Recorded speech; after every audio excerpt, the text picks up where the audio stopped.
नमस्कार students, श्रीहन classes में आपका स्वागत है। आज हम क्लास 10 साइंस का चैप्टर 2 पढ़ेंगे, एसिड्स, बेसिस एंड सॉल्ट्स। ये चैप्टर आपके बोर्ड एग्जाम के लिए बहुत इंपॉर्टेंट है। ध्यान से देखते जाइए, नोट्स बनाते जाइए। चलिए शुरू करते हैं।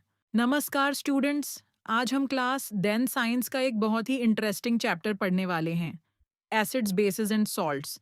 ये चैप्टर सिर्फ थ्योरी नहीं है, ये आपकी डेली लाइफ से डायरेक्टली कनेक्टेड है। सोचो, जब घर में किसी को एसिडिटी हो जाती है तो हम उन्हें क्या देते हैं? बेकिंग सोडा वाला पानी। क्यों? क्योंकि वो बेसे है और एसिड को न्यूट्रलाइज कर देता है। नींबू में एसिड होता है, इसलिए वो खट्टा लगता है। सोप में बेस होती है, इसलिए वो कड़वा और फिसालना वाला होता है। इस चैप्टर में हम समझेंगे कि एसिड्स और बेसिस की केमिकल प्रॉपर्टीज क्या हैं, वो एक दूसरे के साथ कैसे रिएक्ट करते हैं, पीएच स्केल क्या होता है, और सॉल्ट्स कैसे बनते हैं और उनके क्या यूजेस हैं। ये चैप्टर बोर्ड एग्जाम के लिए बहुत इंपॉर्टेंट है। रिएक्शंस, डेफिनेशंस, पीएच और डेली लाइफ एप्लीकेशन सब कुछ आएगा एग्जाम में। तो चलते हैं और एक एक कॉन्सेप्ट को अच्छी तरह समझते हैं। स्टूडेंट्स, सबसे पहले बेसिक्स से शुरू करते हैं। आप जानते हैं कि खाने में जो खट्टापन होता है वो एसिड्स की वजह से होता है। जैसे नींबू में सिट्रिक एसिड, इमली में तरतारिक एसिड और दही में लैक्टिक एसिड होता है। और जो कड़वापन होता है, जैसे सोप या बेकिंग सोडा, वो बेसिस की वजह से होता है। अब हम सिर्फ टेस्ट से आइडेंटिफाई नहीं करते। लेबोरेटरी में हम इंडिकेटर्स यूज करते हैं। लिटमस एक नेचुरल इंडिकेटर है जो लिचन प्लांट से निकाला जाता है। ये पर्पल कलर का होता है। जब इसको एसिड में डालो, ये रेड हो जाता है। जब बेस में डालो, ये ब्लू हो जाता है। एक और इंटरेस्टिंग बात, अपने कपड़ों पर करी का दाग देखा है। जब उस पे सोप लगाओ तो वो दाग लाल भूरा हो जाता है, क्योंकि सोप बेसिक है और टर्मरिक, हल्दी बेस के साथ रंग बदल देती है। फिर पानी से धोने पर फिर येलो हो जाता है। ये हल्दी का इंडिकेटर प्रॉपर्टी है। सिंथेटिक इंडिकेटर्स में फिनोल्फ्थलीन और मेथिल ऑरेंज भी यूज होते हैं, जो हम आगे देखेंगे। स्टूडेंट्स, इंडिकेटर्स दो टाइप्स के होते हैं, नेचुरल और सिंथेटिक। नेचुरल इंडिकेटर्स वो होते हैं जो हमें प्लांट से मिलते हैं। लिटमस लिचन से टर्मेरिक यानी हल्दी घर में ही मिलती है। रेड कैबेज यानी लाल पत्ता गोभी, इन सब का रंग एसिड और बेस में बदल जाता है। कुछ फ्लावर्स जैसे हाइड्रेंजा, पिट्यूनिया, जेरेनियम के पेटल्स भी इंडिकेटर की तरह काम करते हैं। सिंथेटिक इंडिकेटर्स में फेनोल्फ्थलीन, जो एसिड में कलरलेस और बेस में पिंक हो जाता है, और मेथिल ऑरेंज, जो एसिड में रेड और बेस में येलो होता है। ये दोनों लेबोरेटरी में काफ़ी यूज होते हैं। अब एक इंटरेस्टिंग टाइप है ऑल्फैक्टरी इंडिकेटर्स। ये वो सब्सटेंसेस हैं जिनकी स्मेल एसिड या बेस में चेंज हो जाती है। ऑनियन एक अच्छा एग्जाम्पल है। इसको एसिड में डालो तो उसकी स्मेल आती रहती है, लेकिन नेया ओएच यानी बेस में डालो तो स्मेल बिल्कुल चली जाती है। वनीला एसेंस भी बेस में अपनी कैरेक्टरिस्टिक स्मेल खो देता है। क्लोव ऑयल का भी इसी तरह टेस्ट होता है। ये एक्टिविटी 2.1 और 2.2 में क्लियरली डेमोन्स्ट्रेट किया गया है एनसीईआरटी में। अब हम एसिड्स की केमिकल प्रॉपर्टीज देखते हैं। सबसे पहला इंपॉर्टेंट रिएक्शन है एसिड और मेटल का रिएक्शन। एक्टिविटी 2.3 में जिंक ग्रैन्यूल्स को डिल्यूट सल्फ्यूरिक एसिड में डाला जाता है। जिंक की सरफेस पर बबल्स बनते हैं। ये हाइड्रोजन गैस है। इस गैस को सोप सॉल्यूशन में से पास किया जाता है, बबल्स बनते हैं। फिर जब बर्निंग कैंडल इन बबल्स के पास लाते हैं तो पीओप की आवाज के साथ वो जलता है।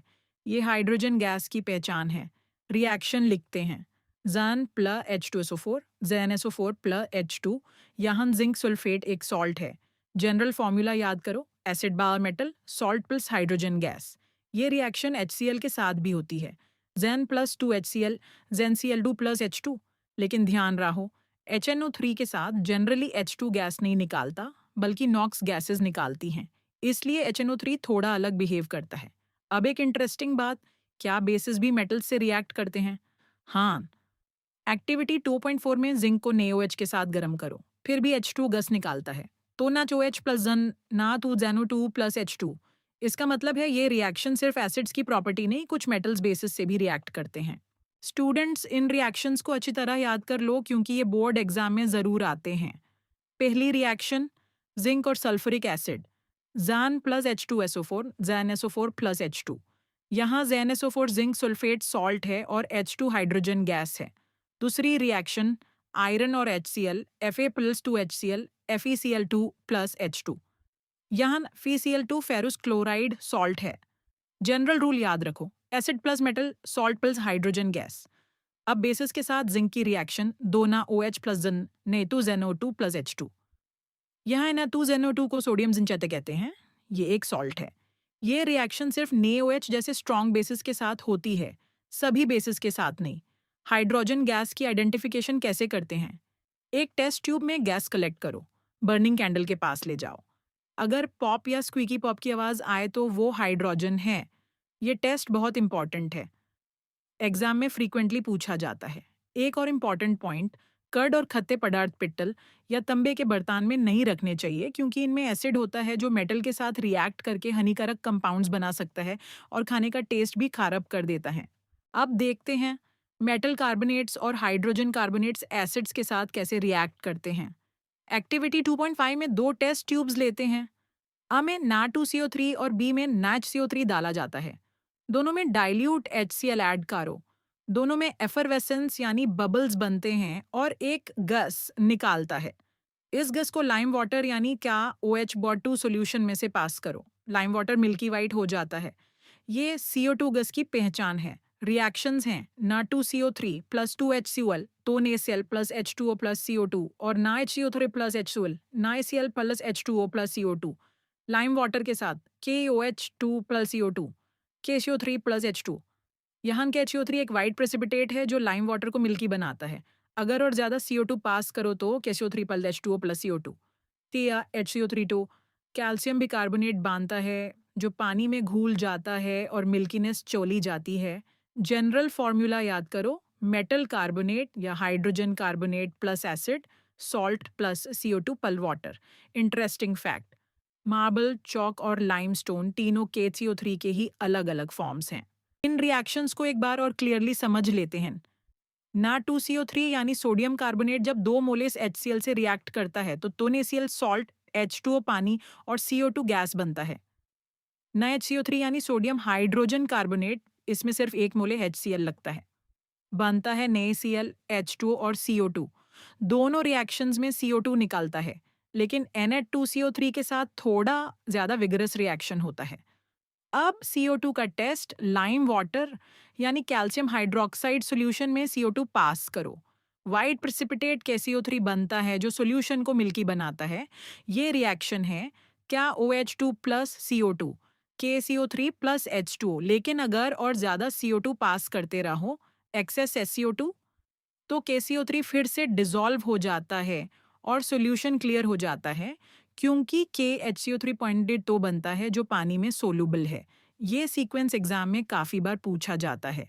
जनरल फॉर्मूला एक बार और, मेटल कार्बोनेट या metal hydrogen carbonate plus acid, salt plus carbon dioxide plus water. Calcium carbonate के 3 नेचुरल फॉर्म्स हैं, मार्बल, चॉक और लाइमस्टोन। तीनों इंपॉर्टेंट हैं। अब हम सबसे इंपॉर्टेंट रिएक्शन देखते हैं, न्यूट्रलाइजेशन रिएक्शन।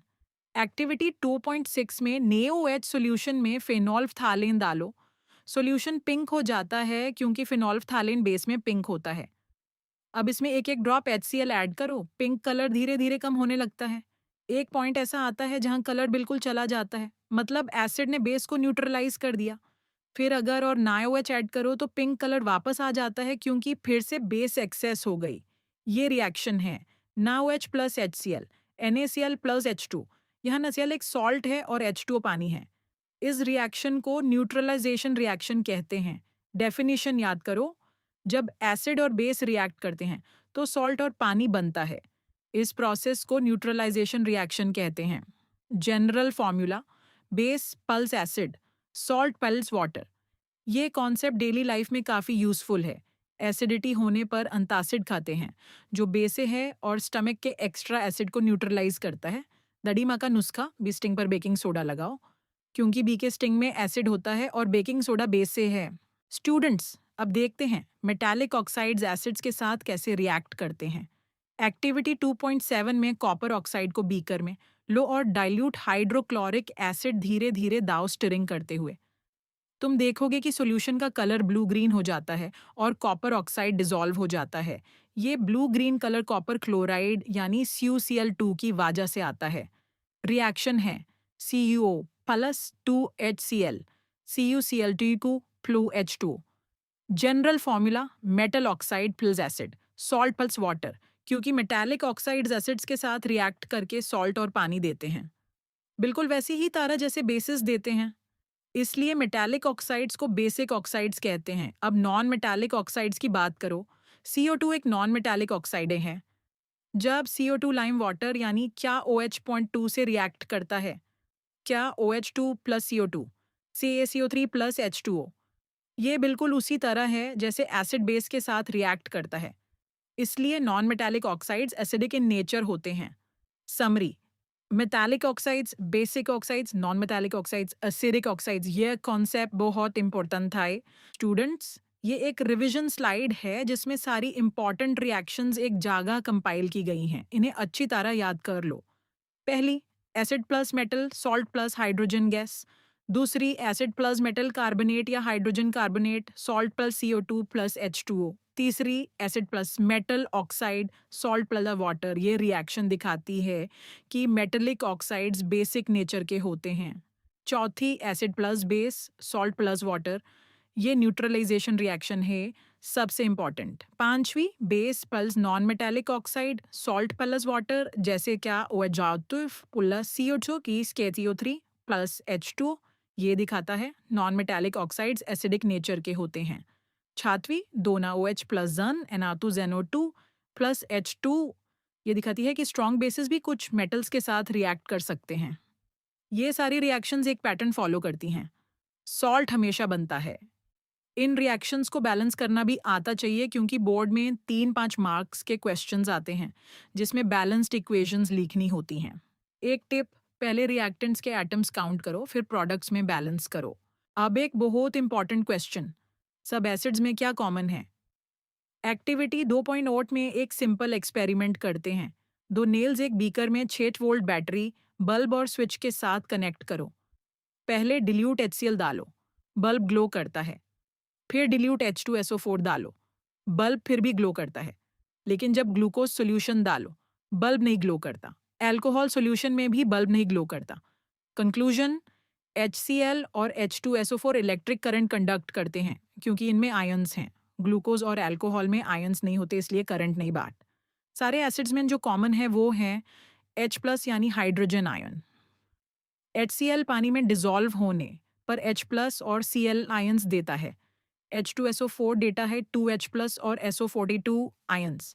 CH3COH देता है H+ और CH3Q आयंस। इसलिए सब एसिड्स की प्रॉपर्टीज सिमिलर होती हैं। सब H+AQ आयंस प्रोड्यूस करते हैं। बेसिस में कॉमन है OH आयंस ने OH नान प्लस OH, इसलिए बेसिस भी सिमिलर प्रॉपर्टीज दिखाते हैं। ये फंडामेंटल कॉन्सेप्ट है जो पूरी एसिड्स बेसिस केमिस्ट्री का बेस है। ये एक बहुत इंपॉर्टेंट कॉन्सेप्ट है स्टूडेंट्स। एक्टिविटी 2.9 में सॉलिड नासियल में कॉन्सेंट्रेटेड H2SO4 मिलाओ, HCl गैस निकालता है। इस गैस को पहले ड्राई लिटमस पेपर पे टेस्ट करो, कोई तसुद्रा कोई चेंज नहीं होता।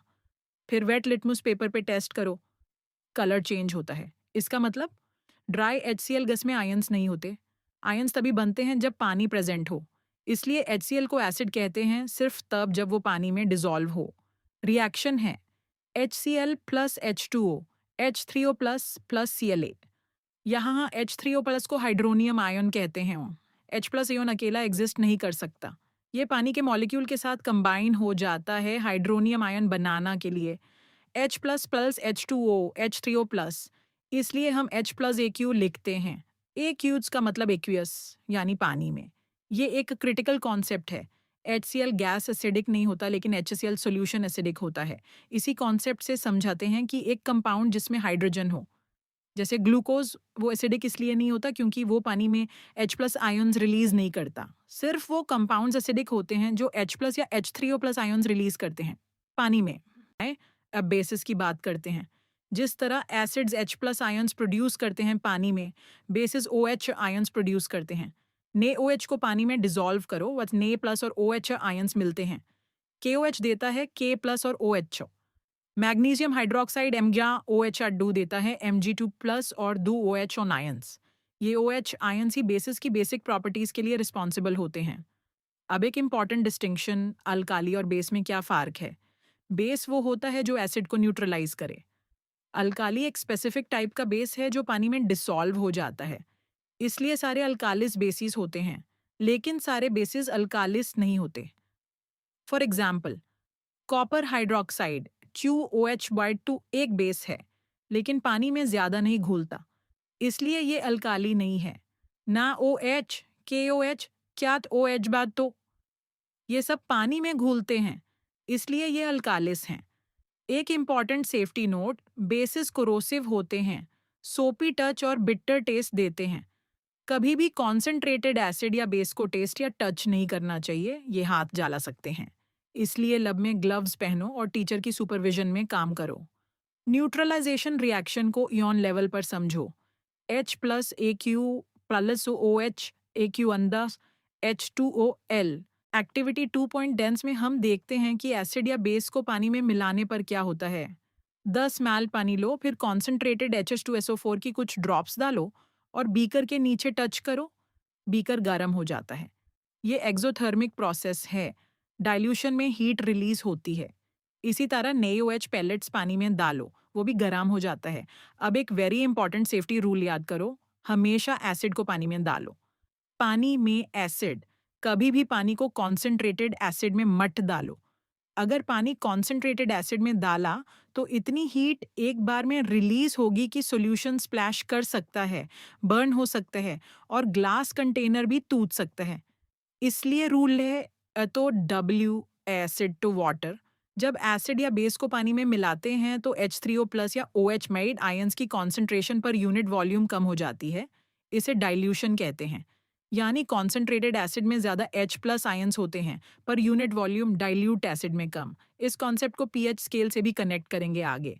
वार्निंग साइन जो एसिड और बेस के कंटेनर्स पर होता है, वो कोरोसिव मटेरियल्स का सिंबल है। उसे हमेशा ध्यान से देखो। स्टूडेंट्स, अब हम एक बहुत इंपॉर्टेंट कॉन्सेप्ट सीखते हैं, pH स्केल। हम जानते हैं कि एसिड्स H+ आयंस देते हैं और बेसिस OH आयंस देते हैं, लेकिन एग्जैक्टली कितने आयंस हैं वो कैसे मेजर करें? इसके लिए pH स्केल डेवलप किया गया है। pH स्केल 0 से 14 तक होती है। pH 7 न्यूट्रल होता है जैसे डिस्टिल्ड वाटर। pH 7 से कम एसिडिक होता है। 0 के क्लोजेस्ट जो pH हो वो सबसे ज़्यादा एसिडिक होता है। pH 7 से ज़्यादा बेसिक या अल्कलाइन होता है। 14 के क्लोजेस्ट जो pH हो वो सबसे ज़्यादा बेसिक होता है। pH में P जर्मन वर्ड पोटेंस से आया है जिसका मतलब है पावर या शक्ति। Higher the H+ concentration lower the pH। मतलब अगर बहुत सारे H+ आयंस हैं सॉल्यूशन में, pH बहुत कम होगी, जैसे 1 या 2। pH मेजर करने के लिए यूनिवर्सल इंडिकेटर यूज करते हैं। ये कुछ इंडिकेटर्स का मिक्सचर होता है जो अलग अलग कॉन्सेंट्रेशंस पर अलग रंग दिखाता है। pH पेपर को सॉल्यूशन में डिप करो, कलर देखो, कलर चार्ट से कंपेयर करो, pH पता चलती है। एक्टिविटी 2.11 में अलग अलग सब्सटेंसेस की pH चेक की जाती है। Lemon juice, tomato juice, tap water, NaOH, HCl, सबकी डिफरेंट pH होती है। स्टूडेंट्स, pH और आयन कॉन्सेंट्रेशन का रिलेशन एक सीधा इन्वर्स रिलेशनशिप है। जितना ज़्यादा H+ आयंस होंगे सॉल्यूशन में उतना कम pH होगा। जितना ज़्यादा OH आयंस होंगे उतना ज़्यादा pH होगा। 1 मोलर HCl सॉल्यूशन की pH अप्रॉक्सीमेटली 0 होती है। बहुत ज़्यादा H+ आयंस, 1 मोलर NaOH की pH 14 के पास होती है। बहुत ज़्यादा OH आयंस। अब स्ट्रॉन्ग और वीक एसिड्स का कॉन्सेप्ट, अगर 1 मोलर HCl और 1 molar CH3 coach acetic acid ले लो, सेम कॉन्सेंट्रेशन, लेकिन HCl ज़्यादा H+ आयंस देता है क्योंकि वो कंप्लीटली डिसोसिएट करता है, इसलिए HCl स्ट्रॉन्ग एसिड है। एसिटिक एसिड पार्शियली डिसोसिएट करता है, इसलिए वीक एसिड है और इसका pH HCl से ज़्यादा होगा। Strong acids HCl, H2SO4, HNO3। Weak acids CH3 COOH, H2CO3। Strong bases NaOH, KOH, weak base NH4OH, MgOH2। ये कंसेप्ट एग्जाम में फ्रीक्वेंटली आता है, याद रखो। pH कम ज़्यादा एसिडिक, ज़्यादा H+ आयंस। pH ज़्यादा ज़्यादा बेसिक, ज़्यादा OH आयंस। एक mnemonic एसिड का pH नीचे, बेस का pH ऊपर।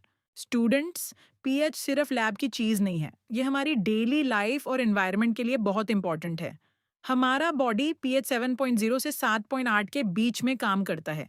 इस रेंज से बाहर जाना डेंजरस होता है। ब्लड का पीएच 730 फमापिसिस 7.4 होता है। अगर थोड़ा भी चेंज हो तो सीरियस हेल्थ प्रॉब्लम्स हो सकती हैं। अब बात करते हैं एसिड रेन की। जब एयर पोल्यूशन होती है, फैक्ट्रीज और व्हीकल्स से SO2 एनॉक्स गैसेस निकलती हैं। ये गैसेस एटमॉस्फेयर में पानी के साथ रिएक्ट करके सल्फ्यूरिक एसिड और नाइट्रिक एसिड बनाती हैं। जब ये बारिश होती है तो इसका पीएच 5.6 से कम होता है। इसे एसिड रेन कहते हैं। ये बारिश जब नदियों में जाती है तो उनका पीएच कम हो जाता है और मछलियाँ और दूसरे एक्वाटिक क्रीचर्स सर्वाइव नहीं कर पाते। प्लांट्स के लिए भी सॉइल का पीएच इंपॉर्टेंट है। एक्टिविटी 2.12 में हम सॉइल का पीएच चेक करते हैं। कुछ प्लांट्स एसिडिक सॉइल में वेल ग्रो करते हैं, कुछ न्यूट्रल में, कुछ स्लाइटली अल्कलाइन में। इसलिए फार्मर्स को अपनी मिट्टी का पीएच जानना ज़रूरी है। अगर मिट्टी ज़्यादा एसिडिक हो तो फार्मर चुना यानी क्विक लाइम या स्लेक्ड लाइम मिलाता है, जिससे मिट्टी का पीएच बढ़ता है। स्टूडेंट्स, आगे और इंटरेस्टिंग डेली लाइफ एप्लीकेशंस देखते हैं। हमारा स्टमक हाइड्रोक्लोरिक एसिड यानी HCl प्रोड्यूस करता है, जो खाने को पचाने में हेल्प करता है। ये एसिड स्टमक की प्रोटेक्टिव लाइनिंग की वजह से स्टमक को नुकसान नहीं पहुंचाता। लेकिन जब ज़्यादा खाना खा लो या कुछ स्पेसिफिक फूड्स खा लो तो स्टमक ज़्यादा एसिड प्रोड्यूस करता है। ये एक्सेस एसिड पेन और बर्निंग सेंसेशन देता है। इसे एसिडिटी या इंडिजेशन कहते हैं। इस केस में अंटासिड्स यूज करते हैं जो माइल्ड बेसिस होते हैं। ये एक्सेस एसिड को न्यूट्रलाइज करते हैं। मिल्क ऑफ मैग्नीशिया यानी MgOH.2 एक कॉमन अंटासिड है। अब टूथ डिके, ये इंटरेस्टिंग है। बैक्टीरिया हमारे मुंह में शुगर और फूड पार्टिकल्स को ब्रेक डाउन करते हैं, जिससे एसिड्स प्रोड्यूस होते हैं। जब मुंह का पीएच 5.5 से नीचे गिरता है तो टूथ इनामल को रोड़े होने लगता है। टूथ इनामल कैल्शियम हाइड्रोक्सीएपेटाइट से बना होता है। ये बॉडी का सबसे हार्ड सब्सटेंस है, लेकिन एसिड्स इसको नुकसान पहुंचाते हैं। इसलिए खाना खाने के बाद मुंह साफ करना जरूरी है। टूथपेस्ट बेसिक होती है। ये माउथ के एसिड्स को न्यूट्रलाइज करती है और पीएच 5.5 से ऊपर रखती है। इसलिए डेंटिस्ट कहते हैं दिन में 2 बार ब्रश करो। स्टूडेंट्स, नेचर में भी एसिड्स और बेसिस का बहुत इंटरेस्टिंग यूज होता है। सेल्फ डिफेंस के लिए जब मच्छी यानी भी काटती है तो वो मेथनोइक एसिड इंजेक्ट करती है। इसीलिए दाढ़ और जालान होती है। अगर स्टुंग एरिया पर बेकिंग सोडा का सोल्यूशन लगाओ, दाढ़ कम हो जाता है क्योंकि बेकिंग सोडा बेसिक है और एसिड को न्यूट्रलाइज कर देता है। एक और इंटरेस्टिंग एग्जाम्पल, नेटल प्लांट के पत्ते। नेटल के stinging hairs methanoic acid inject करते हैं। स्किन में जब एक्सीडेंटली टच हो, बर्निंग पेन होता है। अब एक नेचुरल रेमेडी, डॉग प्लांट जो नेटल के पास ही वाइल्ड में उगता है, उसके पत्ते रख दो स्टंग एरिया पर, रिलीफ मिलती है क्योंकि डॉग प्लांट बेसिक नेचर का होता है। ये नेचर का अपना न्यूट्रलाइजेशन सिस्टम है। एंट्स के स्टिंग में भी मेथनोइक एसिड होता है। फॉर्मिक एसिड भी इसी को कहते हैं। फॉर्मिका लैटिन में अंट को कहते हैं। टेबल 2.3 में नेचुरल सोर्सेज और उनके एसिड्स दिए हैं।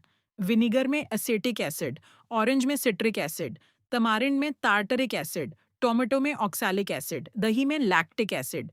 ये सब याद करो। एग्जाम में नेचुरल सोर्सेज से एसिड्स आइडेंटिफाई करने के क्वेश्चंस आते हैं। स्टूडेंट्स, ये स्लाइड एक इम्पॉर्टेंट मेमोरी स्लाइड है। नेचुरल सोर्सेज और उनमें पाए जाने वाले एसिड्स को याद करना एग्जाम के लिए ज़रूरी है। सब याद करो एक इंटरेस्टिंग स्टोरी के थ्रू।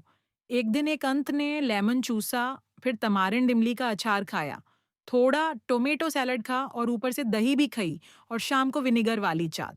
अब कनेक्शन बनाओ। अंत में मेथनोइक एसिड, लेमन में सिट्रिक एसिड, तमारिंड में टर्टारिक एसिड, टोमेटो में ऑक्सैलिक एसिड, कर्ड में लैक्टिक एसिड, विनेगर में एसेटिक एसिड। एक और trick, volt C, vinegar oxalic lactic tartaric citric, V for vinegar acetic, O for oxalic tomato से, L for lactic lemon नहीं lactose वाली दही से, टी फॉर टर्टारिक तमारिंड से, C for citric citrus fruit से। इन एसिड्स के chemical formulas भी याद करो। Acetic acid CH3COH, citric acid C6H8O7, methanoic acid HCOH या CH2O2। मेथनोइक एसिड का एक और नाम है फॉर्मिक एसिड। फॉर्मिका यानी चिंती से आया। ये टेबल NCERT की टेबल 2.3 है। एग्जाम में 2-3 मार्क्स के क्वेश्चंस आते हैं। अब चैप्टर का एक नया और इंटरेस्टिंग सेक्शन शुरू करते हैं, सॉल्ट्स के बारे में। हम जानते हैं कि एसिड और बेस रिएक्ट करते हैं तो सॉल्ट और पानी बनता है, लेकिन सॉल्ट एक बहुत ब्रॉडर कैटेगरी है। एक्टिविटी 2.थोरस में कई सॉल्ट्स की लिस्ट दी गई है। Potassium sulphate, sodium sulphate, calcium sulphate, magnesium sulphate, copper sulphate, sodium chloride, sodium nitrate, sodium carbonate, ammonium chloride. अब इन्हें फैमिलीज में ऑर्गेनाइज करो।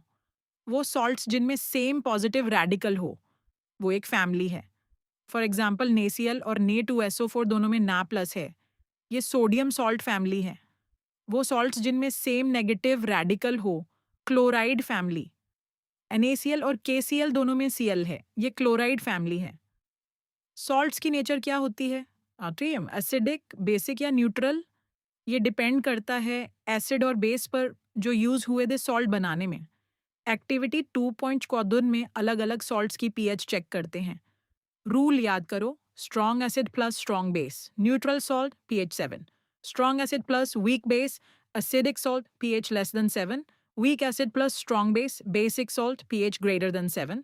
Example NaCl, HCl strong, plus NeOH strong, neutral, Na2CO3, H2CO3 weak, plus NaOH strong, basic. Students, NaCl यानी common salt जो हम खाने में use करते हैं, ये सिर्फ एक फूड आइटम नहीं है, ये कई इंपॉर्टेंट इंडस्ट्रियल केमिकल्स का रॉ मटेरियल भी बाय हम। नेसियल दो सोर्सेस से मिलता है, सी वाटर और रॉक सॉल्ट। सी वाटर में कई सॉल्ट्स डिसॉल्व्ड होते हैं, उनसे नेक्लेल अलग किया जाता है। रॉक सॉल्ट वो होता है जो धरती के नीचे सॉलिड फॉर्म में बड़े डिपॉजिट्स के रूप में पाया जाता है। ये एंशंट सीज के सूख जाने से बना था लाखों सालों पहले। रॉक सॉल्ट के बड़े क्रिस्टल्स ब्राउन कलर के होते हैं क्योंकि उसमें इम्प्यूरिटीज होती हैं। इसे कोल की तरह मिने किया जाता है। इंडिया में खीवरा सॉल्ट मिने पाकिस्तान में और राजस्थान के संभर लेके में बहुत सारा सॉल्ट होता है। एक हिस्टोरिकल कनेक्शन, महात्मा गांधी का दंडी मार्च 1930 में ब्रिटिश गवर्नमेंट ने सॉल्ट पर टैक्स लगा दिया था। गांधी जी ने 240 माइल्स वॉक करके दंडी पहुंचे और समुंदर का पानी उबालो कर अपना सॉल्ट बनाया। ये ब्रिटिश लॉ का विरोध था। तब से सॉल्ट इंडिया की फ्रीडम स्ट्रगल का सिंबल बन गया। इस एक रॉ मटेरियल नेसिल से हम नायोएच, bleaching powder, baking soda, washing soda, ये सब इंपॉर्टेंट केमिकल्स बनाते हैं। आइए एक एक को डिटेल में समझते हैं। स्टूडेंट्स, ये एक बहुत इंपॉर्टेंट इंडस्ट्रियल प्रोसेस है, क्लोर अल्काली प्रोसेस। NaCl के एक्वियस सॉल्यूशन को ब्रिने कहते हैं। जब ब्रिने में से बिजली पास की जाती है, इलेक्ट्रोलाइसिस होती है, तो तीन प्रोडक्ट्स बनते हैं, NaOH, Cl2 और H2। रिएक्शन है तो NaCl AQ plus 2H2L, 2NaOH AQ plus Cl2 राई प्लस H2G। इस प्रोसेस में अनोडे पर Cl2 गैस निकालता है, कैथोड पर H2 गैस निकालता है, NaOH सॉल्यूशन कैथोड के पास बनता है। इस प्रोसेस को क्लोर अल्काली प्रोसेस इसलिए कहते हैं क्योंकि क्लोर मतलब क्लोरीन गैस जो अनोडे पर बांधती है, और एल्कली मतलब सोडियम हाइड्रोक्साइड जो एक अल्कली है।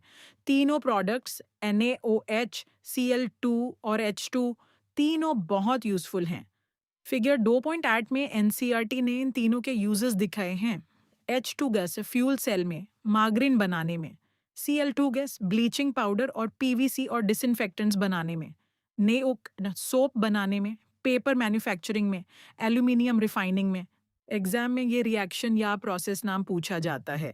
याद रखो, क्लोर अल्काली प्रोसेस, ब्राइने का इलेक्ट्रोलाइसिस। क्लोर अल्काली प्रोसेस की इक्वेशन एक बार और क्लियरली पढ़ लेते हैं। 2NaCl plus 2H2O, 2NaOH plus Cl2 plus H2। इस इक्वेशन को बैलेंस करके याद करो।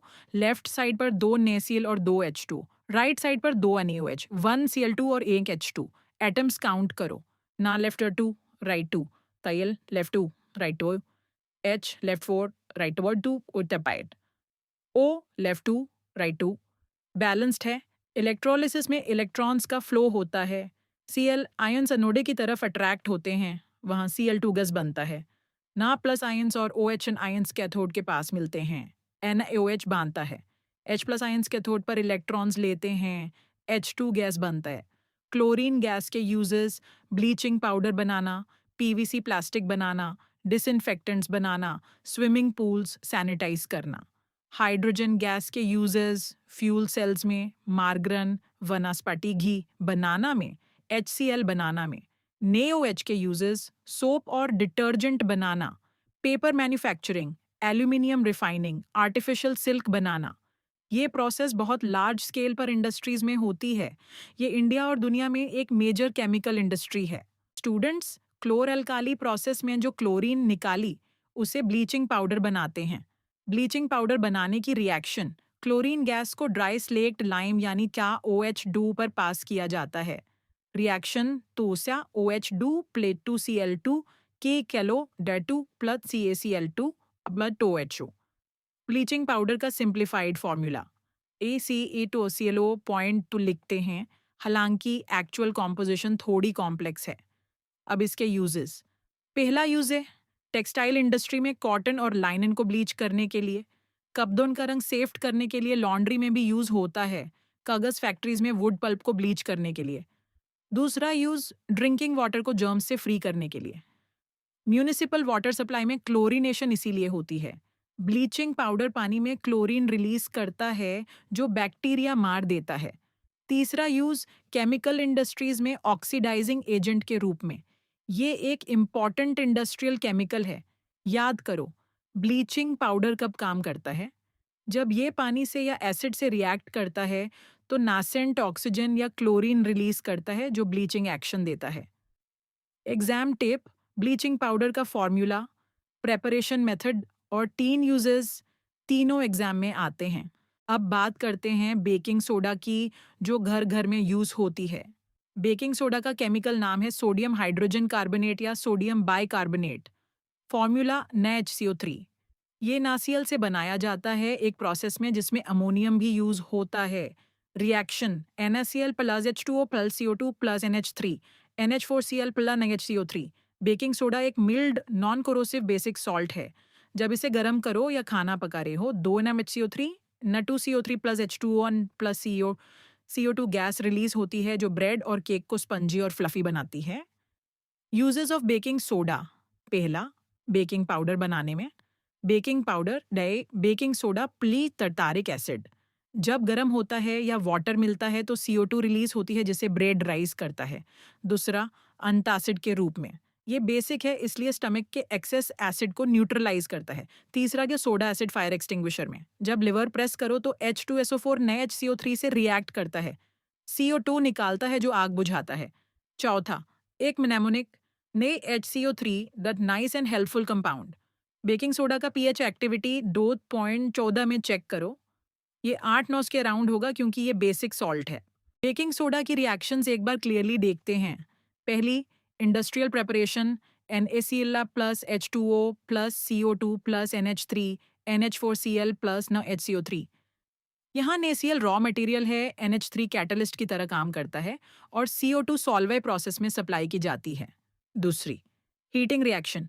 2 NaHCO3 को गर्म करो, Na2CO3 sodium carbonate plus H2O plus CO2। ये कुकिंग में इंपॉर्टेंट है। CO2 गैस रिलीज होने से ब्रेड और केक में एयर पॉकेट्स बनते हैं जो यूज सॉफ्ट और स्पंजी बनाते हैं।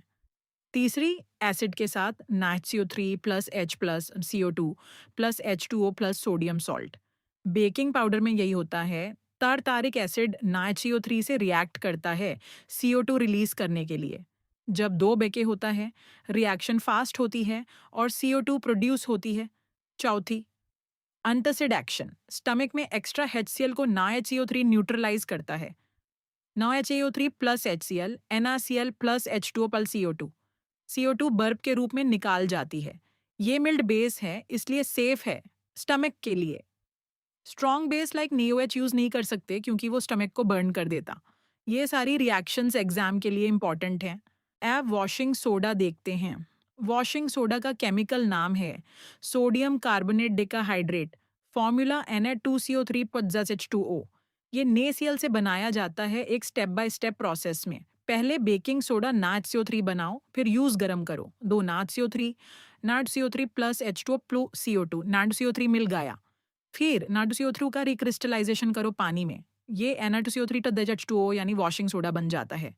फॉर्मूला में NaCO को क्रिस्टल वाटर या वाटर ऑफ क्रिस्टलाइजेशन कहते हैं। ये पनी के मॉलिक्यूल क्रिस्टल स्ट्रक्चर में इंक्लूडेड होते हैं। वॉशिंग सोडा बेसिक नेचर का होता है। इसका pH 11-12 के अराउंड होता है।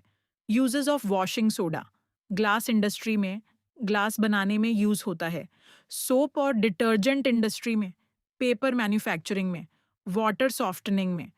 हार्ड वाटर को सॉफ्ट करने के लिए वॉशिंग सोडा यूज करते हैं क्योंकि ये हार्ड वाटर में डिसॉल्व्ड कैल्शियम और मैग्नीशियम सॉल्ट्स को प्रेसिपिटेट कर देता है। लॉन्ड्री में कपड़े धोने के लिए, इसलिए इसका नाम वॉशिंग सोडा है। एग्जाम में वॉशिंग सोडा और बेकिंग सोडा का फ़र्क इंपॉर्टेंट है। फॉर्मूला यूजेस दोनों याद करो। स्टूडेंट्स, अब हम प्लास्टर ऑफ पेरिस देखते हैं। ये एक और इम्पॉर्टेंट सॉल्ट है। जिप्सम क्या है? Calcium sulphated dihydrate, KSO4.2H2O। ये एक नेचुरली ओकरिंग मिनरल है। जब जिप्सम को 100 डिग्री पर गर्म करो तो KSO4.2H2 कैसोवर, 8 2H2O प्लस 8 ये स्टार 2HO यहाँ कैसोवर, 8 को 2HR तो बांधता है। इसे ही प्लास्टर ऑफ पेरिस या पोप ही कहते हैं। ध्यान दो, फॉर्मूला में 1.2H2O है, मतलब हाफ मॉलिक्यूल ऑफ वाटर पर फॉर्मूला यूनिट, इसीलिए इसे हेमीहाइड्रेट कहते हैं। अब इंटरेस्टिंग रिएक्शन, जब प्लास्टर ऑफ पेरिस में थोड़ा पानी मिलाओ, से SO4, एक स्टुअर्ट 2H2O प्लस एक 2H2 KSO4.2H2, ये वापस जिप्सम बांध जाता है और इस प्रोसेस में वो हार्ड सेट हो जाता है और थोड़ा एक्सपैंड करता है। इसी वजह से ये मोल्ड्स में डिटेल्स कैप्चर कर पाता है।